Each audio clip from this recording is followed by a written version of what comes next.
Alright, so as you can see, I have a Spyderco,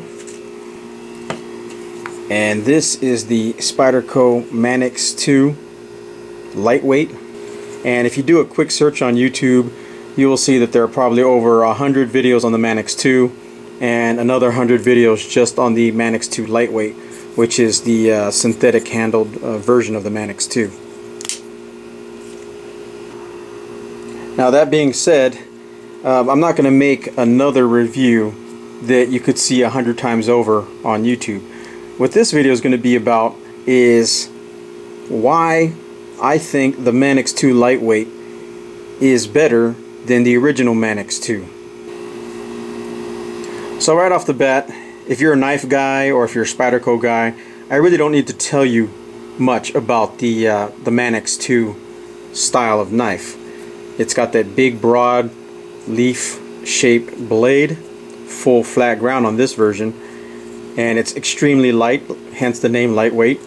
It's only about 3 ounces, and that's because it doesn't have liners, and the handles are FRCP, which is fiberglass reinforced copolymer, which is basically just a lighter, tougher version of FRN.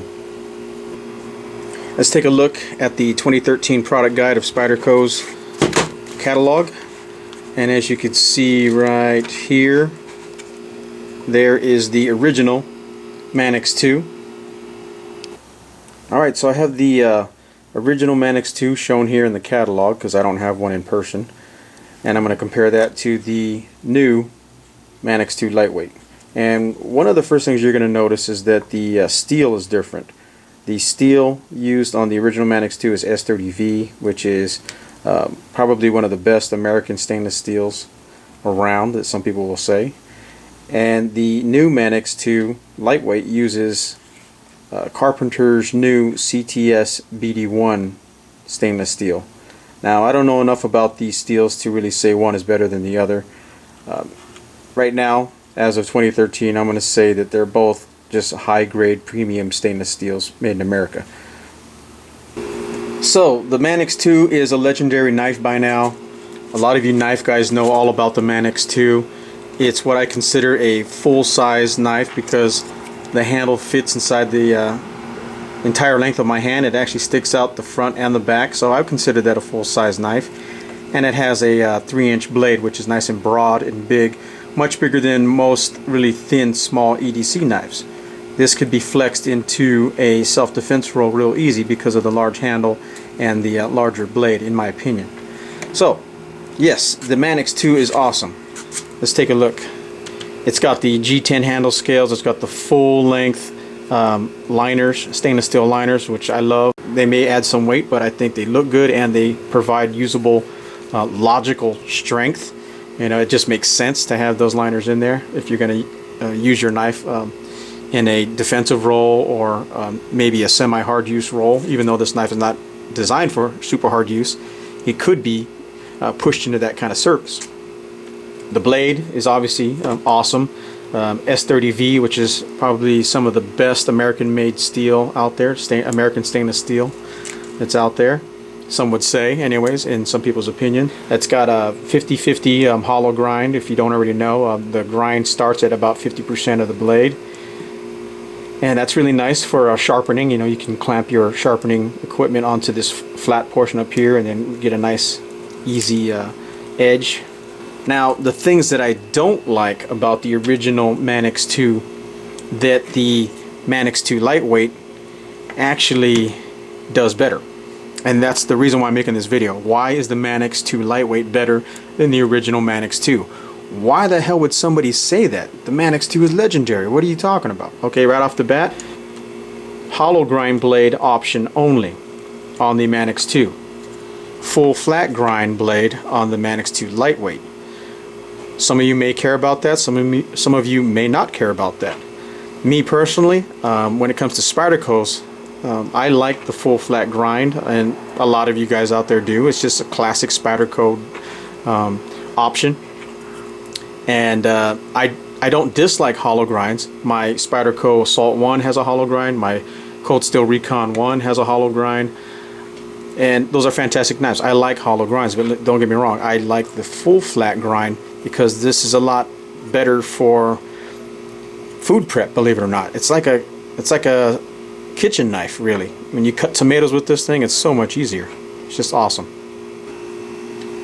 And 99% of my EDC usage is probably going to be preparing my lunch, you know, and cutting boxes and tapes and packages and envelopes and stuff like that. But mostly for the food prep part. It's just so much easier when you use a full flat ground blade, and that's the reason why kitchen knives are also designed with usually a full flat grind style. And then aesthetics, it just looks cool. I like the traditional iconic Spyderco full flat grind blade. It just looks cool. If I had to choose between that one and this one, I'll go with this one if I have the option.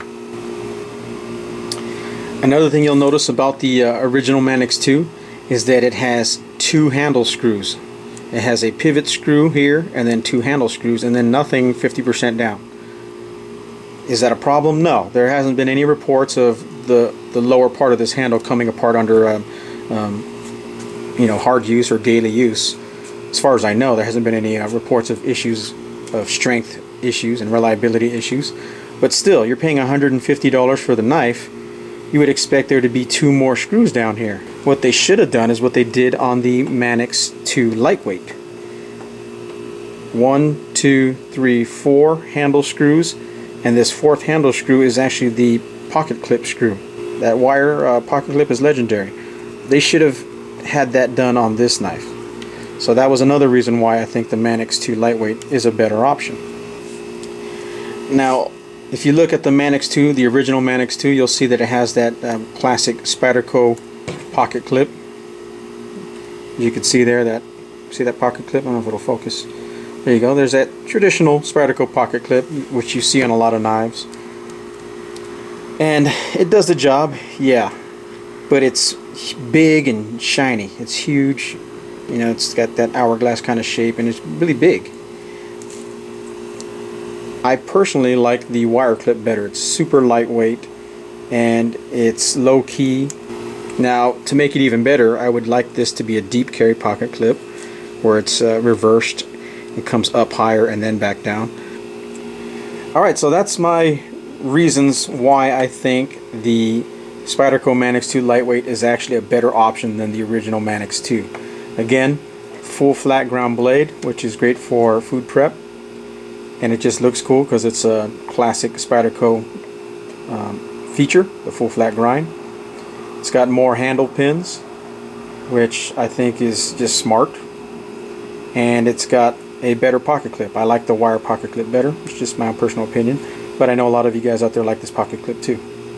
So, pretty awesome. Oh, and on top of that, it's almost 50% lighter than the original Manix 2 because it doesn't have the full stainless steel liners. Now, is the Manix 2 lightweight perfect? No, not at all. It's got its own pros and cons. Some of the things that I still don't really like that much, but it's not a deal breaker, are the riveted handle pins. They're riveted in there. You can't take it apart. I know there's guys out there that like to take their knives apart 100 times and clean it out and do all kinds of crazy stuff and customize it. Can't do that with the Manix 2 lightweight. You still can do that with the Manix 2 original. And some people have said the reason why they made these rivets instead of screws is because they didn't want people to over torque the Torx head screws with a wrench because of the fiberglass reinforced copolymer. Could crack if you over torque those down. So I can agree with that. And another thing too is rivets. I don't know of anyone in the knife world that's had a rivet break on them under normal usage, or even, you know, hard use. I can't remember the last time I heard somebody say that a rivet broke on them under normal use or hard use. I mean, the original Buck 110s have rivets, and I don't ever remember anyone saying those rivets broke on them, so I don't think that's a big deal when it comes to rivets as far as strength goes. The only knock I could give you is that the rivets don't allow you to take it apart, so that's a personal opinion though. I am glad that the new Manix 2 lightweights have adjustable pivot screws. The original ones that came out in the earlier part of the year did not have this. This was just riveted. Other than that, this really is an awesome knife at about, I don't know, $75 to $100. Take a look at the Manix 2 lightweight before you buy a original Manix 2. You may like it, you may not, but hopefully this video gives you a little bit more information.